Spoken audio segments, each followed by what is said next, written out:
जय श्री कृष्ण। राधे राधे दोस्तों, स्वागत है आपका अपने चैनल पर। आज मैं आपको भगवान विष्णु की कथा सुनाने जा रही हूँ। दोस्तों, कहा जाता है कि जिन बच्चों की शादी नहीं हो रही है वे गुरुवार का व्रत करें और केले के पेड़ की पूजा करें तो उनकी शादी शीघ्र ही हो जाती है। इस प्रकार जिन्हें नौकरी में कोई परेशानी हो रही है या नौकरी नहीं मिल रही है तो वे भी गुरुवार के व्रत करें और गुरुवार के दिन भगवान विष्णु की इस कथा को सुनें और केले के पेड़ में या फिर भगवान विष्णु के समक्ष चने की दाल और गुड़ चढ़ाएं। ऐसा करने से उन्हें नौकरी शीघ्र ही मिल जाती है और नौकरी में आ रही परेशानियां भी दूर हो जाती हैं। दोस्तों, कथा को एकाग्रचित्त होकर सुने। कथा सुनते हुए भगवान विष्णु का ध्यान करें तो प्रेम से बोलिए विष्णु भगवान की जय हो। भीष्म जी ने पूछा, विप्रवर, मनुष्य को भी देवत्व, सुख, राज्य, धन, यश, विजय, भोग, आरोग्य, आयु, विद्या, लक्ष्मी, पुत्र, बंधुवर एवं सब प्रकार के मंगल की प्राप्ति कैसे हो सकती है, यह बताने की कृपा करें। पुलस्त्य जी ने कहा, राजन, इस प्रकार ब्राह्मण सदा ही विद्या आदि गुणों से युक्त और श्री संपन्न होता है।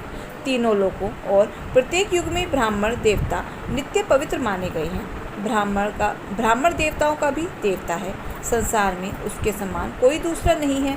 वह साक्षात भगवान की मूर्ति है और इस पृथ्वी पर सबको मोक्ष देने वाला है। ब्राह्मण सब लोगों का गुरु, पूज्य और तीर्थ स्वरूप मनुष्य है। ब्रह्मा जी ने उसे सब देवताओं का आश्रय बताया है।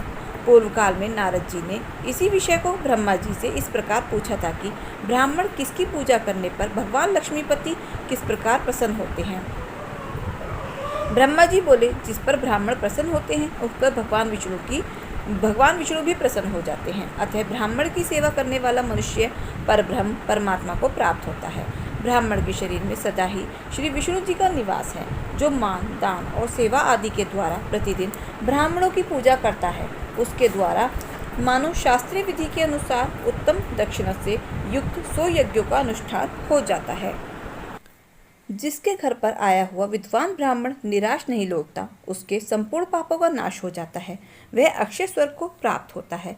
पवित्र देश में सुपात जो ब्राह्मण को दान किया जाता है उसे अक्षय जानना चाहिए। वह जन्म जन्मांतरों में भी फल देता रहता है। ब्राह्मणों की पूजा करने वाला मनुष्य कभी दरिद्र, दुखी, रोगी नहीं रहता। जिस घर के आंगन में ब्राह्मणों की चरण धूलि पड़ने से पवित्र एवं शुद्ध होते रहते हैं वह पुण्य क्षेत्र के समान है। उन्हें यज्ञ कर्म के लिए श्रेष्ठ माना गया है। पूर्व काल में ब्रह्मा जी के मुख से पहले ब्राह्मण का प्रादुर्भाव हुआ, फिर उसी मुख से जगत की सृष्टि और पालन के हेतु वेद प्रकट हुए। विधाता ने समस्त लोगों की पूजा ग्रहण करने के लिए, समस्त यज्ञों के अनुष्ठान के लिए ब्राह्मण के ही मुख में वेदों को समर्पित किया। पितृ, यज्ञ, विवाह, अग्निहोत्र, शांति कर्म, सब प्रकार के मांगलिक कार्यों में ब्राह्मण सदा उत्तम माने गए हैं। ब्राह्मण के ही मुख से देवता हव्य का और पितृ कव्य का उपभोग करते हैं। ब्राह्मण के बिना दान, होम और बलि आदि सब निष्फल होते हैं। जहाँ ब्राह्मणों को भोजन नहीं दिया जाता वहाँ असुर, प्रेत, दैत्य और राक्षस भोजन करते हैं। दान, होम आदि में ब्राह्मण को बुलाकर उन्हीं के सब कर्म कराना चाहिए। उत्तम देश काल में उत्तम पात्र को दिया हुआ दान लाख गुना अधिक फलदायक होता है। ब्राह्मण को देखकर श्रद्धापूर्वक उसको प्रणाम करना चाहिए। उसके आशीर्वाद से मनुष्य की आयु बढ़ती है, वह चिरंजीवी होता है। ब्राह्मण को देखकर उसे प्रणाम ना करने से, ब्राह्मण के साथ देवेश रखने से, उसके प्रति अश्रद्धा रखने से मनुष्यों की आयु क्षीण हो जाती है।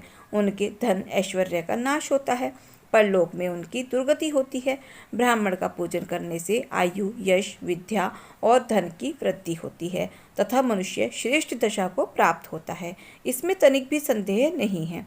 जिन घरों में ब्राह्मणों के चरणोदक से किच नहीं होती, जहाँ वेद और शास्त्रों की ध्वनि नहीं सुनाई देती, जो यज्ञ, तर्पण और ब्राह्मणों के आशीर्वाद से वंचित रहते हैं, वे शमशान के समान है। नारद जी ने पूछा, पिताजी, कौन ब्राह्मण अत्यंत पूजनीय है?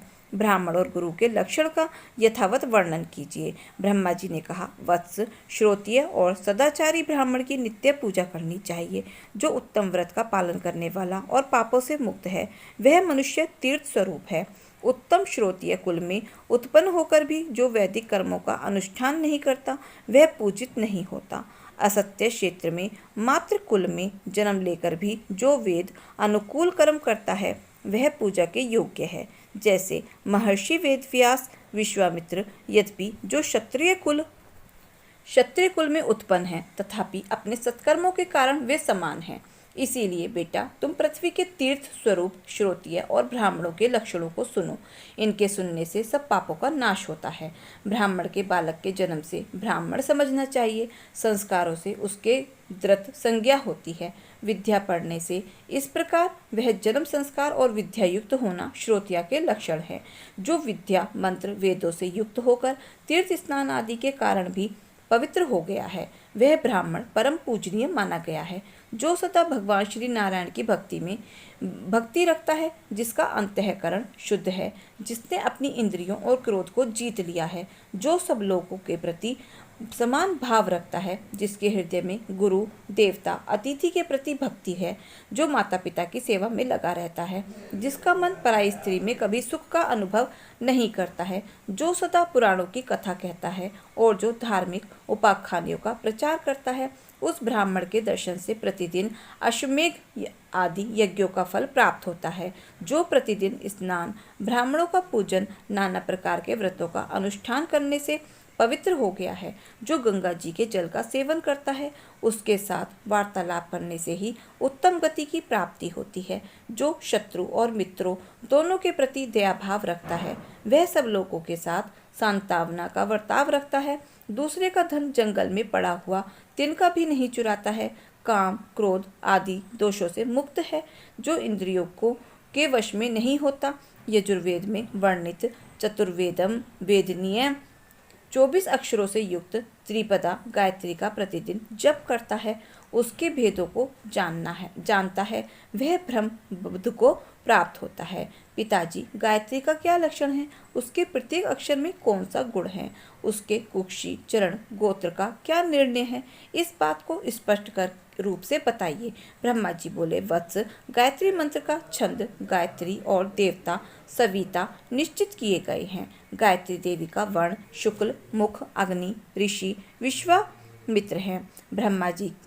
ब्रह्मा जी उनके मस्तक स्थानीय हैं। उनकी शिखा रुद्र और हृदय श्री विष्णु हैं। उनका उपनयन कर्ण में विनय योग होता है। गायत्री देवी सांख्यायन को त्रिदेव को उत्पन्न हुई हैं।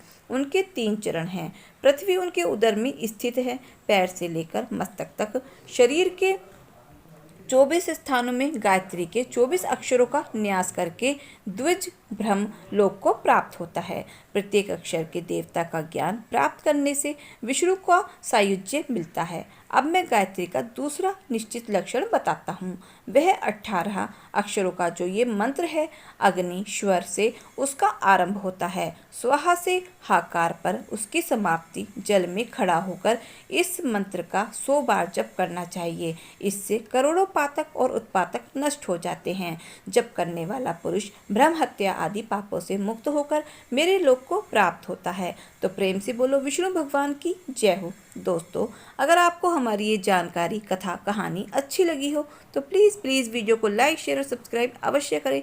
अपना प्यार और सहयोग दें। मिलते हैं फिर ऐसे ही नई कथा कहानियों के साथ। धन्यवाद।